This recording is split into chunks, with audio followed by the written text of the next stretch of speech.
Halo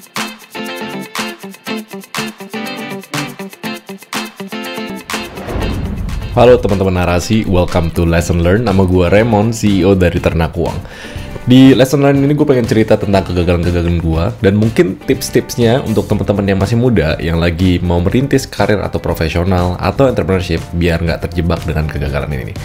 Ya, nomor satu adalah people. Mungkin kebanyakan dari teman-teman taunya gue sebagai CEO dari Ternak Uang, tapi mungkin nggak banyak yang tahu gue tuh pernah gagal bangun startup 7 kali.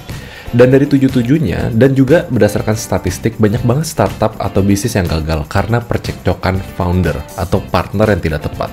Kalau dalam case gue personally, waktu itu gue pernah ngebangun startup, beberapa idenya tuh lumayan bagus sebenarnya, koperasi digital, platform beasiswa, dan 4 dari startup itu gagal karena partnernya tidak sevisi. 3 dari startup itu gagal karena kita ada percekcokan antara founder, antara nggak cocok dengan job desk-nya, nggak cocok personality-nya. Jadi mungkin kegagalan pertama itu gue meng-underestimate aspek people dalam sebuah bisnis. Padahal semua orang bilang, business is about people, life is about people. Cuma gimana cara kita cari people yang cocok untuk kita partner atau jadikan karyawan atau tim. Tips yang paling praktikal gue bisa kasih di sini adalah jangan terlalu menganggap bisnis sebagai aspek yang berbeda dalam hidup kita. Kalau misalnya kita menemukan orang yang cocok untuk jadi partner, apakah dia akan cocok untuk jadi teman? Jadi itu mungkin sebenarnya cara yang paling simpel untuk kita bisa validasi. Pertama, lu cocok gak nih sebagai teman sama gue? Kira-kira gue bisa nggak kalau ngajak lu nongkrong, ngobrol? Kalau misalnya hal simpel itu aja susah dilakuin, biasanya agak susah untuk lanjut ke dunia partner. Biasanya kalau dari kita sendiri aja nggak cocok, bisa anggap partner itu sebagai teman, nanti ke depannya tuh agak susah untuk ngeresolusi sebuah masalah. Karena masalah itu udah pasti ada, nggak mungkin nggak ada.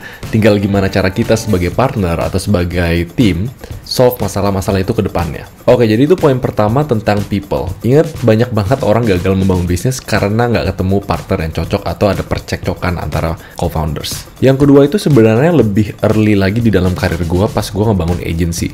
Di awal-awal gue pernah ngerasa bangga banget bisa closing project 100 juta, 200 juta. Gue dengan PD-nya bilang, oh gue bisa kerjain project ini. Dan itu adalah permasalahan ego. Jangan pernah merasa kita paling pintar, apalagi di dunia bisnis, entrepreneurship, atau karir. Tokoh-tokoh terhebat di dunia pun, mungkin kalian pernah dengar Elon Musk, Jack Ma, Mark Zuckerberg, atau Bill Gates. Mereka aja yang udah di atas merasa selalu ada yang bisa mereka pelajarin lagi. Ada orang yang mereka bisa ambil hikmah atau ilmunya. Mungkin problem ini tuh paling banyak terjadi di entrepreneur muda. Waktu itu gue memulai di umur 20 tahun. Jadi setiap keputusan benar, setiap ada project gede, gue selalu ngerasa, oh gue udah cukup pintar. Nah, cara untuk solve ini adalah gue menghumble diri gue dengan mengelilingi gue dengan circle yang lebih hebat lagi. Jadi kalau misalnya kita udah mulai berbisnis, kita udah mulai berkarir, pastiin teman-teman kalian itu teman-teman yang sama-sama mau berkembang. Kalau bukan teman-teman yang mau berkembang, kita cari mentor, advisor, atau even pebisnis-pebisnis lainnya yang bisa push kita untuk selalu ke atas, untuk mengingatkan kita tuh belum paling jago, dan kita nggak akan jadi yang paling jago. Life is about learning, kita nggak bakal berhenti. So, jadi sekian 2 poin yang paling penting menurut gue untuk nge-skip ke banyak kegagalan dalam bisnis. So, closing the statement, lesson learned, semoga teman-teman yang lagi menjalani entrepreneurship atau karir di dunia profesional bisa belajar dari konten-konten kayak gini. Thank you teman-teman dari tim narasi, signing out, Raymond Chen, CEO dari Ternak Uang.